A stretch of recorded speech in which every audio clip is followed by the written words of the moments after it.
है। आपको बताऊंगा ट्रंप का सीज फायर और ईरान फायर, आखिर क्या किया है अमेरिका ने। यह तस्वीर आप देख रहे हैं कि ईरान ने अपनी सड़कों पर मिसाइल उतार दी हैं।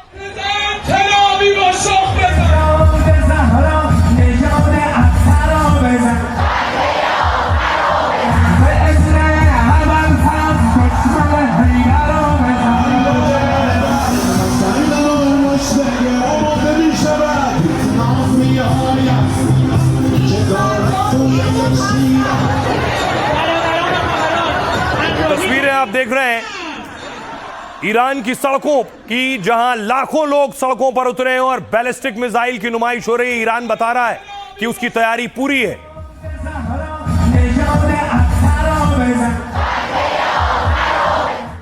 और सिर्फ यह मिसाइल नहीं, यह देखिए ईरान की सबसे खतरनाक मिसाइल खुर्रम शहर भी सड़क पर उतार दी है। खुर्रम शहर जो सबसे ताकतवर मिसाइल है।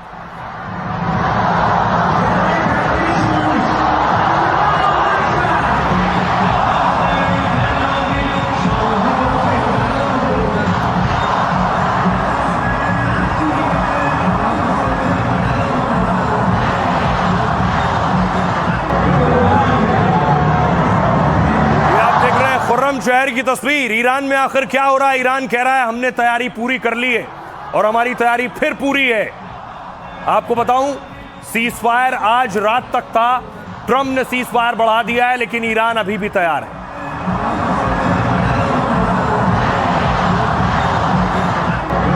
दूसरी तरफ तस्वीर आपको दिखाऊं, यह है ईरान की महिला ब्रिगेड। महिला ब्रिगेड सड़कों पर उतरी है और बंदूक लेकर।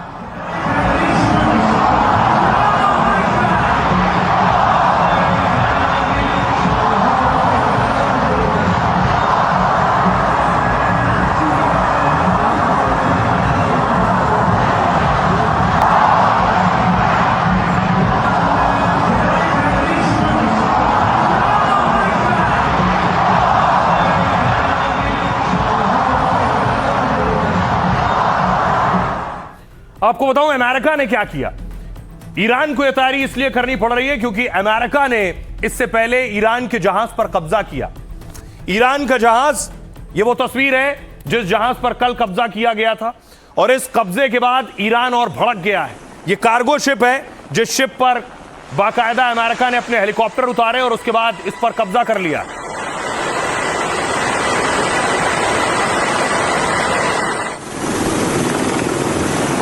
अमेरिका ने इससे पहले ईरान के एक और जहाज पर कब्जा किया जिस पर दावा किया कि इसमें हथियार थे, और बाकायदा उसका वीडियो जारी किया।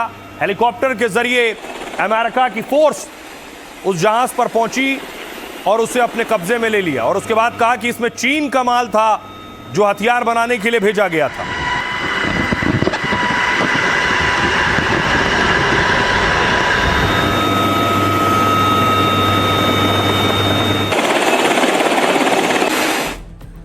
अब ये सब के बाद ईरान एक्शन में आ गया है।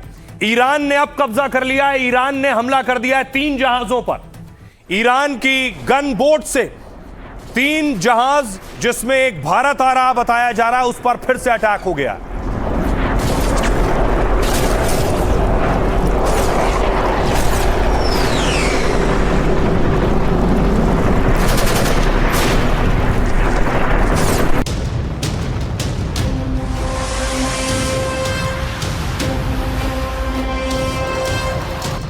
इधर ट्रंप ने सीज फायर बढ़ाने का ऐलान किया और उधर समंदर में ईरान फिर फायर करने लगा।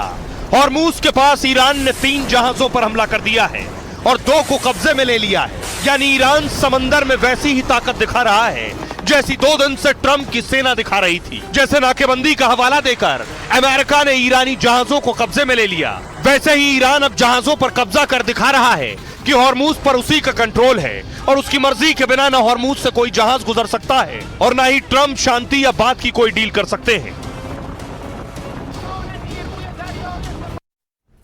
अब आइए आपको बताऊं कि ईरान ने कैसे किया है कब्जा, बाकायदा पूरी तैयारी के साथ। ये आप देख रहे हैं कुछ इस तरह, इसी को कहते हैं गन बोट। गन बोट से अटैक किया गया और शिप पर हमला किया गया। जिसके बाद यह कब्जा हुआ है। और 3 जहाज बताए जा रहे हैं जिन पर कब्जा हुआ है। ईरान ने हॉर्मूज के पास 3 जहाजों पर फायरिंग की, 2 पर कब्जा कर लिया है। रॉयटर्स के मुताबिक IRGC ने अपने नियम तोड़ने पर यह कार्रवाई की है और कहा है कि हॉर्मूज समुद्री रास्ते की सुरक्षा से कोई समझौता नहीं होगा। ईरान ने जिन 2 जहाजों पर कब्जा किया है उनमें से एक भारत आ रहा था। एपामिनाडोसे नाम के इस जहाज को गुजरात के मुंद्रा पोर्ट पर आना था। लाइबेरिया का झंडा लगा हुआ था इसमें और यह जहाज दुबई से हॉर्मूज होते हुए भारत आ रहा था। समुद्री रास्ते में हेरफेर के आरोप में ईरान ने इस जहाज को कब्जे में लिया। 3 दिन पहले भी भारत के 2 जहाजों पर हॉर्मूज के पास फायरिंग हुई थी। तब अनुमानित और अनुमति के बाद गुजर रहे भारतीय जहाजों पर ईरान ने हमला किया था, जिस पर मोदी सरकार ने कड़ी नाराजगी जताई थी, ईरान के राजदूत को तलब किया था और भारत आ रहे जहाज पर हमला और ईरान के कब्जे से तनाव बढ़ सकता है। ईरान ने जिस दूसरे जहाज पर कब्जा किया है उस पर पनामा का झंडा लगा हुआ था। खबर है कि MSC फ्रांसिस्का नाम का इस कंटेनर जहाज में कच्चे तेल की खेप है।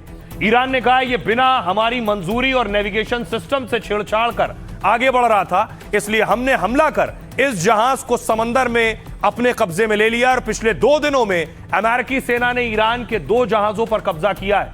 माना यह जा रहा है कि ईरान बदले के तौर पर हॉर्मूज के पास यह कार्रवाई कर रहा है। 2 जहाजों पर कब्जे के अलावा 3 जहाजों पर ईरानी सेना के हमले की भी खबर है, जिनमें पनामा के झंडे वाला एक विशाल कंटेनर जहाज यूफोरिया भी था। और खबर यह है कि यूफोरिया जहाज UAE के शारजा से रूस की ओर जा रहा था। अब आपको बताऊं कि आखिर जिन जहाजों पर कब्जा किया है ईरान ने या हमला किया है वो कहां थे। समंदर में जंग चल रही। इससे पहले अमेरिका कब्जा कर चुका है। ये आप देख रहे हैं नक्शा, ये अरब सागर है और ये है ओमान की खाड़ी। ये जहाज आ रहा था और जैसे ही हॉर्मूज स्ट्रेट के पास पहुंचा यहीं इस पर फायरिंग हुई और गन बोट से फायरिंग की गई है, जिसके बाद इसे कब्जे में ले लिया गया है। आइए अब आपको सुनवाऊं कि आखिर क्या कुछ कह रहे हैं विदेश मंत्रालय के प्रवक्ता। बड़ी बात यह है कि भारत के जहाज पर अटैक पहले भी हुआ है। भारत वार्निंग भी दे चुका है ईरान को कि हम ये बर्दाश्त नहीं करेंगे। सुनिए विदेश मंत्रालय का क्या कहना है। हम ईरान और अन्य देशों के संपर्क में हैं ताकि हॉर्मूज से हमारे जहाजों की सुरक्षित आवाजाही तय हो सके। हमारे 2 जहाजों पर गोलीबारी की घटना शनिवार को हुई थी और इसकी सूचना मिलते ही हमने इस मामले को गंभीरता से उठाया। हमने ईरानी राजदूत से मुलाकात की, विदेश सचिव से भी बात की। उन्होंने कहा घटना पर हम गहरी चिंता जताते हैं और इस बात पर जोर दिया कि हम अपने नाविकों की सुरक्षा को सबसे अहमियत देते हैं और मानते हैं कि बिना रुकावट आवाजाही होनी चाहिए। राजदूत ने कहा है कि ये बात संबंधित अधिकारियों तक पहुंचा दी जाएगी। हम अपने जहाजों की सुरक्षा के लिए अधिकारियों के साथ लगातार संपर्क में हैं। और आइए आपको बताऊं कि ये जो हालात है, इस हालात में समंदर में टेंशन बढ़ गई। और समंदर में किस कदर टेंशन बढ़ी है, इसलिए क्योंकि समंदर में भारतीय जहाज भी है। ये तस्वीर आप देख रहे हैं, भारतीय जहाज अब तक समंदर से आए और जो नाविक थे उनका जोश हाई था कि जब दुनिया के जहाज रुके थे तब भारत का जहाज आया है।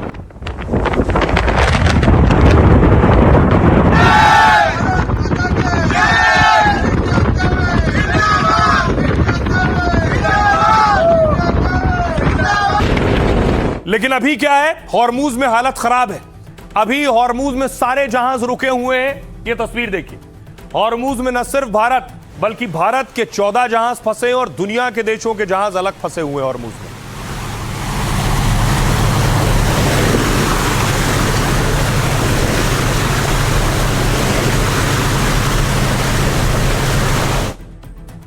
अब सोचिए, जब भारत के जहाज फंसे हैं, न भारत के जहाज जा पा रहे हैं, 14 जहाज आ नहीं पा रहे हैं, तो नुकसान भारत को हो रहा है। भारत को नुकसान न सिर्फ लोगों को बल्कि उन कारोबारियों को हो रहा है जिनका सामान जाता है। सबसे पहले देखिए, कल ही खबर आई जिस चीज की किल्लत हुई है, हॉर्मूज में नाकेबंदी और तनाव से डाइट कोक की कमी हो गई।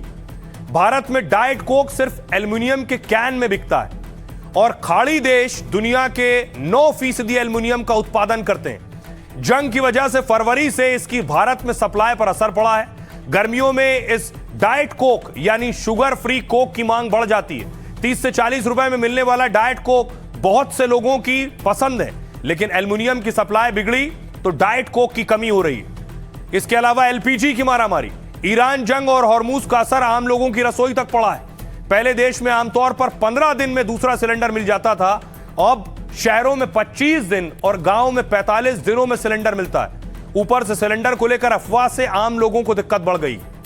एक और बड़ी चीज बासमती चावल की।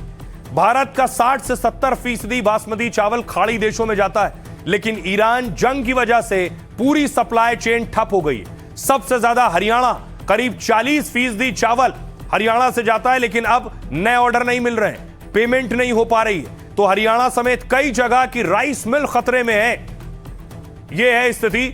सुनिए जरा ज्वाइंट सेक्रेटरी सुजाता शर्मा क्या कह रहे हैं। जैसा कि आप जानते हैं, वेस्ट एशिया क्राइसिस के चलते हमारा क्रूड, एलपीजी और नेचुरल गैस इंपोर्ट अफेक्ट हुआ है, परंतु भारत सरकार ने कई इफेक्टिव स्टेप्स लिए हैं ताकि एलपीजी का पीएनजी, पेट्रोल और डीजल की सप्लाई सुचारू रूप से की जा सके और कंज्यूमर्स को कम से कम परेशानी का सामना करना पड़े।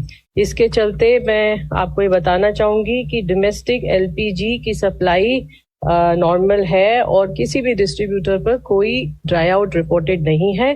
क्रूड इन्वेंट्रीज मेंटेन्ड हैं, sufficient crude inventories are available, refineries optimum capacity पर ऑपरेट हो रही हैं। अंत में मेरी सभी लोगों से ये प्रार्थना है कि हमारे पास सफिशिएंट स्टॉक है, चाहे वो एलपीजी है, चाहे पेट्रोल है या डीजल है। कृपया पैनिक बाइंग से बचें और अफवाहों पर विश्वास न करें। हम तो चाहते हैं कि जंग खत्म हो, ये जंग होना ही नहीं चाहिए था। उनकी क्या कोशिश थी, क्या मकसद था, अभी तक हम समझ नहीं पाए, लेकिन चलिए जो उन्होंने किया गलत किया, लेकिन अब तो कम से कम खत्म करें, क्योंकि हर मुल्क का जो है कहीं ना कहीं इस जंग की वजह से हम पे असर पड़ रहा है। तेल की कीमतें बढ़ रही हैं, तेल का सप्लाई कम हो रहा है, एसेंशियल सप्लाईज और सप्लाई चेन में असर पड़ रहा है। तब भी बाकी मुल्कों के मुकाबले हमारी हालत तब भी बेहतर है। सही कह रहे थे अमर अब्दुल्ला कि बाकी मुल्कों के मुकाबले भारत की स्थिति बहुत बेहतर है, क्योंकि दुनिया की स्थिति खराब हो रही है, क्योंकि अमेरिका ने भी हॉर्मूज में नाकेबंदी कर दी है। अमेरिका ने क्या किया? अमेरिकी सेना लगातार धमकी दे रही है, उन जहाजों को धमकी दे रही है जो वहां से गुजर रहे हैं। You must alter course and go back to the Indian Ocean immediately. If you don't obey my order, you will be targeted. Out. Sky 4, this is U.S. Navy Warship 115. Request you return to original port of call in Iran. How copy? Over. Motor vessel Tosca. Motor vessel Tosca. अब देखिए जरा दुनिया को क्या नुकसान हो रहा है। सिर्फ हिंदुस्तान को नुकसान नहीं हो रहा, दुनिया को इससे कहीं ज्यादा नुकसान हो रहा है, क्योंकि दुनिया हॉर्मूज रूट का इस्तेमाल करती है। आपको बताऊं, सबसे पहले यूरोप, फ्रांस से लेकर इटली तक तेल के दाम बढ़ गए, क्योंकि यूरोप के देशों का तेल भंडार खाली हो रहा है। खबर यह कि यूरोप के पास केवल 6 हफ्तों का फ्यूल बचा है, मतलब हवाई जहाजों में इस्तेमाल होने वाले ईंधन की कमी है। जेट फ्यूल कम और महंगा होने से हवाई टिकट की कीमतें बढ़ रही है और इसकी वजह से यात्रियों की संख्या घटी है और एयरलाइंस घाटे में चल रहा है। अकेले जर्मन एयरलाइंस लुफ्थांसा ने 20,000 फ्लाइट्स रद्द कर दी। कई एयरलाइंस घाटे वाले रूट को बंद करने की तैयारी में। ब्राजील का देखिए हाल क्या है। ईरान युद्ध के चलते चीनी महंगी हो सकती है। यहां दुनिया के सबसे बड़े चीनी उत्पादक ब्राजील में संकट बढ़ गया है। ऊर्जा की बढ़ती कीमतों का असर चीनी मिलों पर पड़ रहा है और चीनी मिल बायोफ्यूल का रुख करेंगी तो लागत बढ़ जाएगी और इसका असर ब्राजील से दुनिया भर की चीनी पर पड़ेगा। पाकिस्तान का तो और बुरा हाल है। पहले से कमजोर पाक की अर्थव्यवस्था चरमरा गई है। पाकिस्तान में डीजल 500 और पेट्रोल 450 रुपए पार कर गया। आटा, दाल, चावल जैसी चीजों की कीमतें बेतहाशा बढ़ी है। तेल गैस के संकट को देखते हुए पाकिस्तान बड़े कदम उठा रहा है। रात 8 बजे के बाद ज्यादातर शहरों में लॉकडाउन लग जाता है। आम लोगों को शादी समारोह जैसे आयोजन की मनाही है। पाकिस्तान ने शांति वार्ता के लिए भी करोड़ों रुपए खर्च किए, लेकिन न कोई फैसला हुआ, न पाक की कोशिश काम आई है। पड़ोसी मुल्क बांग्लादेश का हाल देखिए। बांग्लादेश में तेल से कपड़ा और इंटरनेट पर भी असर पड़ा है। पेट्रोल पंपों पर घंटों लाइन लगती है और कीमत 15% बढ़ गई। ऊर्जा संकट से मोबाइल टावर बंद होने के कगार पर है, जिससे बांग्लादेश में इंटरनेट और बुकिंग सेवा ठप हो गई। बांग्लादेश का कपड़ा उद्योग पहले ही भारी मार झेल रहा है। बांग्लादेश के हवाई अड्डे पर और फैक्ट्रियों में कपड़ों का ढेर लगा है। वजह है ईंधन की कमी और कई जगह एयर स्पेस बंद है। अब देखिए थाईलैंड में हाल क्या है। थाईलैंड के पीएम ने लोगों से कहा है एसी कम चलाइए ऊर्जा बचाने के लिए दूसरे तरीके अपनाने को भी कहा है और पीएम खुद थाईलैंड के छोटी आस्तीन वाली शर्टें पहनने लगे ताकि गर्मी कम लगे और पंखा एसी की जरूरत कम पड़े। ये अलग अलग मुल्कों में हो रहा है। आइए अब आपको सुनवाता हूं। और ये प्रेशर दुनिया के राष्ट्राध्यक्षों को है कि कल हमारा क्या होगा अगर जंग इसी तरह से चलती रही। बेशक सीज फायर है लेकिन हॉर्मूज बंद है। सुनिए जरा क्या कह रहे हैं दुनिया के नेता। आज सुबह जो कुछ हम सुन रहे हैं वो शायद युद्ध विराम को बढ़ाने की चर्चा है और इसका हम स्वागत करते हैं, लेकिन हम अस्थायी युद्ध विराम नहीं चाहते। हम क्षेत्र में एक स्थायी युद्ध विराम का समर्थन करना चाहते हैं जो लोगों की सुरक्षा और ऊर्जा आपूर्ति की रक्षा करे। लेबनान और इस क्षेत्र में स्थायी स्थिरता तभी संभव है जब इजराइल लेबनानी क्षेत्र से पीछे हट जाए। लेबनानी लोग अंतर्राष्ट्रीय समुदाय के समर्थन से हिजबुल्लाह की मदद से बाहर हो। ये भी जरूरी है कि हिजबुल्लाह जिसने लेबनान को युद्ध में घसीटकर एक बड़ी रणनीतिक गलती की है, इजराइल को निशाना बनाना बंद करे और इजराइल ने लेबनान से सीज फायर का जो ऐलान किया है उसका सही मायने में पालन करे। युद्ध लंबा चले तो उनके लिए बहुत ही नुकसानदेह होगा, क्योंकि दुनिया की ज़बरदस्त तबाही होगी। अमेरिका का मेनलैंड के ऊपर तो हमला नहीं होगा, लेकिन जहाँ तक जीसीसी कंट्रीज़ है और मिडल ईस्ट की बाकी कंट्रीज़ है, उनका जो इंफ्रास्ट्रक्चर बाकी बकाया रह गया है कम्प्लीटली डिस्ट्रॉय हो जाएगा। और दूसरा जो है पावर डिसैलिनेशन प्लांट जो है और उनके एनर्जी के साधन है वो भी बर्बाद हो जाएंगे, जिससे दुनिया काफ़ी बड़े पैमाने पर प्रभावित होगी कई सालों के लिए। इससे ट्रंप के जितने भी एलाइज है मिडिल ईस्ट में वो प्रभावित होंगे। अब देखिए एक्सपर्ट्स क्या कह रहे हैं कि हॉर्मूज खुलना चाहिए, लेकिन हॉर्मूज में डर किस बात का है? इस बात का कि हॉर्मूज से अगर शिप निकलेगा तो क्या इस तरह से अटैक हो जाएंगे, क्योंकि पहले अटैक हुए हैं।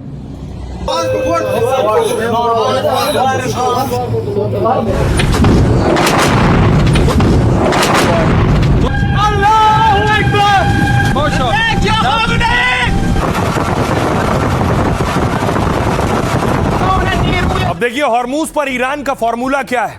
ईरान का फॉर्मूला है जहाज तो गुजरेंगे लेकिन हमारी मर्जी से। ये कैसे होगा?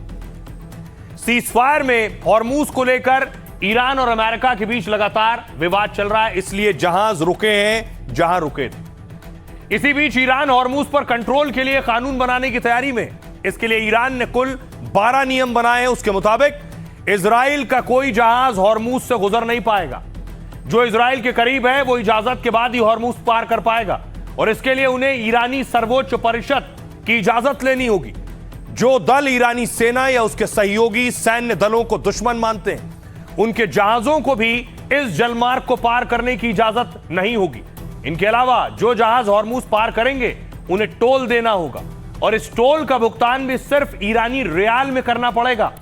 कितना भुगतान करना होगा यह जहाज को देखकर तय किया जाएगा। जो जहाज हॉर्मूज पार करने में नियम तोड़ेगा उन्हें रोक लिया जाएगा और फिर नियम तोड़ने के लिए उन पर लदा 20% माल जब्त कर लिया जाएगा। इस प्रस्ताव में खास बात यह है कि जिन देशों को ईरान अपना मित्र मानता है उनसे टोल नहीं वसूला जाएगा, यानी भारत के जहाजों को पैसा नहीं देना होगा।